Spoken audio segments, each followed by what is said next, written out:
Sir இந்த ரூமில் தான் திருட்டு நடந்துச்சு. மொத்தம் எவ்வளோ சம்பத்? சார் 6 கிலோ நகை சார், 1.5 கோடி மதிப்பு. யாராவது வெக்கேட் பண்ணியிருக்காங்களா? யாரையும் நியூ ரிஜிஸ்டர் பண்ண வேணாம், வெக்கேட் பண்ணவும் விடாதீங்கன்னு மேனேஜ்மெண்ட்டில் சொல்லியாச்சு சார்.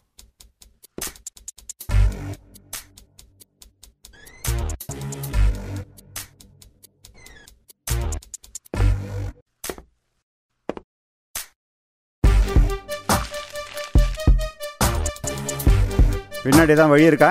ஆமாம் சார், முன்னாடி 2 வழி இருக்குது, பின்னாடி 2 வழி இருக்குது. அந்த ரூமில் யார்? ஹார்ட்வேர் பிஸ்னஸ் பண்ணுறவர் சார், நேட்டிவ் மேட்டூர். மற்ற ரூம் எல்லாம்? இந்த 2 ரூம் காலி சார். மேலே மொத்தமாக நார்த் இந்தியன் ஃபேமிலி மேரேஜ் ஃபங்க்ஷனுக்காக வந்திருக்காங்க சார். மேனேஜர் எப்படி? பார்த்தாலே சந்தேகம் வர மாதிரி இருக்கார் சார். எத்தனை மணிக்கு சம்பத்? சாப்பிட்டு 9 மணிக்கு வந்திருக்காரு சார். எல்லாம் பூட்டின மாதிரியே இருந்தனால டவுட் வரல சார். 10 மணிக்கு வெளியே கிளம்பும்போது தான் பார்த்துருக்காரு சார். லாட்ஜ் மினிஸ்டரோட பினாமி சார், கொஞ்சம் சீக்கிரட்டா. திருட்டு கொடுத்துறீங்க சார். ரிசப்ஷனில் உட்கார வச்சிருக்கேன். ஆள் எப்படி? சார் எல்லா ஸ்டேட்டுக்கும் போய் நகை டிசைன் காட்டி ஆர்டர் எடுக்கிறது சார். ஆர்டர் எடுக்கிறதோட இல்லாமல் சப்ளை பண்ணுறாரு சார். சார் அப்புறம் லாட்ஜ், ரூமு, கிச்சன் எல்லா பக்கம் செக் பண்ணியா சார். இங்கே எங்கேயும் நகை இல்லை சார். ரைட் சார், இது லாட்ஜோட பேக் சைட் சார். சரி, ஃப்ரண்ட்டில் யார் இருக்காங்க? கதிர் இருக்காரு சார். ஒரு ரூமுக்கு எத்தனை கீ வச்சுருக்காங்க? 2 கீ சார். ஒன்று கஸ்டமர் கிட்ட, ஒன்று மேனேஜ்மெண்ட் கிட்ட சார். ரிப்பீட்டட் கஸ்டமர்ஸ் யாராவது இருக்காங்களான்னு பாருங்க. அப்படி யாரும் இருக்க மாட்டாங்க சார். சில சமயம் வருவாங்க, மேக்ஸிமம் அப்படி இருக்காது. இருக்கட்டும் சார், அவர் பார்க்கட்டும் சார். சார் இவர் பேர் கற்பூர பூபதி சார். கடைசி 3 மாதத்தில் இவர் 2வது தடவை தங்கியிருக்கார் சார். ஒருவேளை கேஸை டைவர்ட் பண்ணுறதுக்காக இவர் வச்சு யாராவது கேம் விளையாடுறாங்களோ? இருக்கலாம் சார். யாரா இருக்கும் சார்? இனிமேல் தான் சார் கண்டே பிடிக்கணும். நீங்களா கூட இருக்கலாம் சார். இல்லை சார், நான் பண்ணல சார். மேலே சொல்லுங்க சார். சார் நான் பண்ணலைங்க சார். அது இல்லைங்க சார், இந்த டூப்ளிகேட் கீ பண்ணுறாங்களே அந்த இடம் எங்கே இருக்குன்னு சொல்லுங்க சார். பழைய பஸ் ஸ்டாண்டில் ஒரு கடை இருக்குது சார். மெஷின் கட்டு குயிக்காக தந்துடுவாங்க. அதை விட்டாங்க சார். கிராஸ் கட்டில் 7வது கடை இதில் நிறையா இருக்குது சார். அப்படியா? சரி, நீங்கள் ஒன்று பண்ணுங்க, இவங்க 2 பேரும் அழைச்சிட்டு ஃப்ரண்ட்டில் போய் வெயிட் பண்ணுங்க, நான் வரேன். சரிங்க சார்.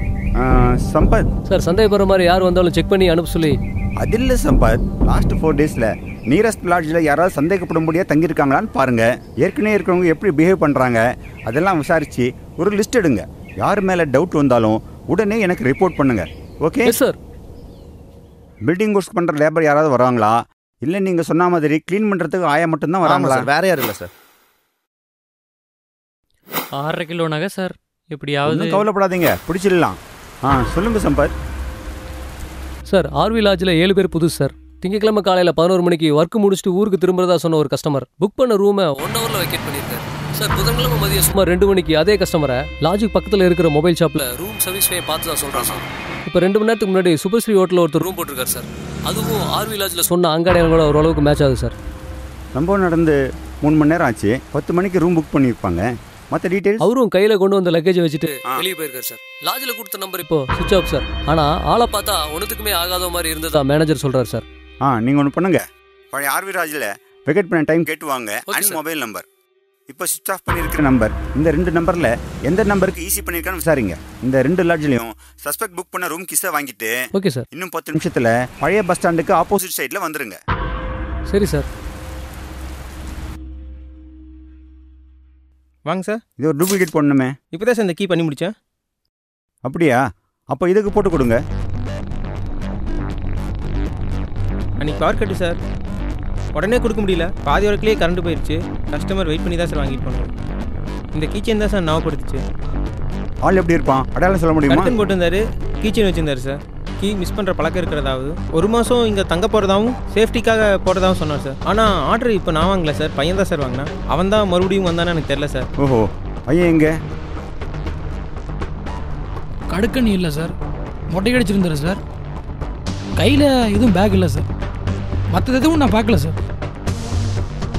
சம்பத், இவர் நம்பரை வாங்கிக்கிங்க. Okay sir. சார், தேவைப்பட்ட ஸ்டேஷனுக்கு வந்து ரிப்போர்ட் பண்ணணும், சரிங்களா? ப்ரூவ் ஸ்ட்ராங்கா சார்? மேக்ஸிமம் ரீச் சம்பத், வண்டிக்கு சொல்லிடலாம் சார். அக்யூஸ்ட் லாக்கா சார்? கிட்டத்தட்ட. சார் என்னாச்சு சார்? சார் அந்த ரூம். ஓ, ரூம் மாதிரி வந்துட்டுமா? ஆமாம் சார். Sorry sir. மேனேஜர், நீங்கள் போய் ரெஜிஸ்டர் எடுத்துகிட்டு வாங்க. சம்பத், இந்த ஃபேனை கொஞ்சம் போட்டு விடுங்களேன்.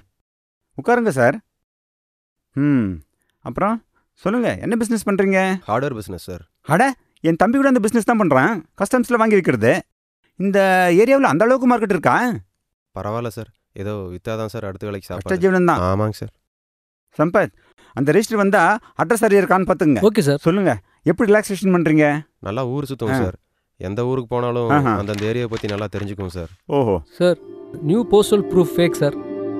பழைய லாட்ஜ் வெக்கேட் பண்ண டைமுக்கும் இங்கே ரூம் புக் பண்ண டைமுக்கும் 10 நிமிஷம் தான் சார் வித்தியாசம். சார் ஒரு ஹெல்ப் பண்ணுங்க. சொல்லுங்க சார். உங்கள் நம்பர் கொஞ்சம் கொடுங்களேன். ஒன்றுமில்ல, என் தம்பிக்கு ஏதாவது டவுட்டுன்னா உங்களை காண்டாக்ட் பண்ண சொல்லலாம் பாருங்க. 99 ஆ 44 ஆ 12 46 ஆ 46. உங்கள் பேர் என்ன சொன்னீங்க? Boopathi sir. Sampath. Sir number லாட்ஜில் ஈசி ஷாப்பில் டீ ஷாப்பில் எல்லாம் கரெக்டாக இருக்குது சார். அப்படியா? சம்பத் சார் கூட போங்க. Okay sir. ஒரு டூப்ளிகேட் கீ போட்டு வந்துருங்க. என்ன பூபதி, அவர் கூட போயிட்டு வந்துருங்க. உங்களுக்கு அந்த ஏரியாவில் எல்லா இடமும் தெரியுமே சார். சம்பத் வண்டி வந்துருச்சான்னு பாருங்க. வந்துருச்சு சார். பூபதி சார். கடையில் நீங்கள் சுபஸ்ரீ லாட்ஜோட கீ கொடுத்துட்டு இருந்தீங்களே, அது என்கிட்ட தான் இருக்கு சார். 9:15 மணிக்கு பின்பக்க வழியாக நீங்கள் போனதை மேனேஜர் வேணா பார்க்காம இருந்திருக்கலாம். அவ்வளோ நகையை அடிச்சிங்களே, கூட ஒரு 500 ரூபாய் சேர்த்து அந்த பரோட்டா மாஸ்டர்கிட்ட கொடுத்துருந்தீங்கன்னா உங்களை பற்றி அவன் என்கிட்ட சொல்லியிருக்க மாட்டான் இல்லை? போலாமா? ரூமை திறந்து கீ எடுக்கும்போது தெரியாதனமா பில்லை கீழே போட்டிருக்க. நீ ஹார்ட்வேர் பிஸ்னஸ் பண்ணுறதா வேற சொல்லியிருக்க. ஏன் அந்த பில் உன்னோடதா இருக்கக்கூடாது? இருக்கமா இருந்த நீ உன்னை வச்சு விளையாடுறாங்கன்னு சொன்னோடனே நக்கலாக சிரிச்ச. நீ எங்களை முட்டாளன்னு நினச்சிட்ட. ஹார்ட்வேர் தொழில்ங்கிறதுனால கீயை வெளியே தொங்க விடுறது உன்னுடைய சென்டிமெண்ட்டாக இருக்கலாம். அந்த சென்டிமெண்ட்டே உனக்கு எமன் ஆயிடுச்சு. திருட்டு நகை எங்கேயோ பதுக்க வச்சுட்டு இங்கே ஸ்டே பண்ண சந்தேகம் வராதுன்னு நினச்சப்பாரு. அது சூப்பர் ஐடியா. ஆனால் அந்த பரோட்டா மாஸ்டருக்கு இன்னொரு 500 ரூபாய் கொடுத்துருக்கலாம். உன் ஷர்ட் கசங்கிருந்ததும் கடையில் இருந்த பையன் நீ இன் பண்ணியிருக்கேன்னு சொன்னதையும் என்னால் ரிலேட் பண்ணாமல் இருக்க முடியல. நீ வெக்கேட் பண்ணிட்டு இந்த ஏரியாவில் தங்கினது கூட ஓகே, ஆனால் நீ ஈஸி பண்ணுறதுக்காக அது வேறு ஏரியா போயிருக்கலாம். ஒரு பில்லையே கோட்டை விட்ட வேணி. கண்டிப்பாக இந்த நகையை எங்கேயா சேவ் பண்ணியிருக்கணும். அது ஏன் இன்னொரு லாட்ஜாக இருக்கக்கூடாதுன்ற சின்ன கஸ்டிங். எப்படி சார்? ரொம்ப சிம்பிள் சம்பத். ஒரு போலீஸ் திருடனாக முடியுமான்னு தெரியல, ஆனால் ஒரு திருடன் போலீஸ் ஆனா? நானும் சின்ன வயசில் கள்ள சாவி போட்டு அப்பாவுக்கு தெரியாமல் நம்ம நல்ல நேரம் ஒரு திருடங்கிட்ட இன்னொரு திருடன் மாட்டிக்கிட்டான்.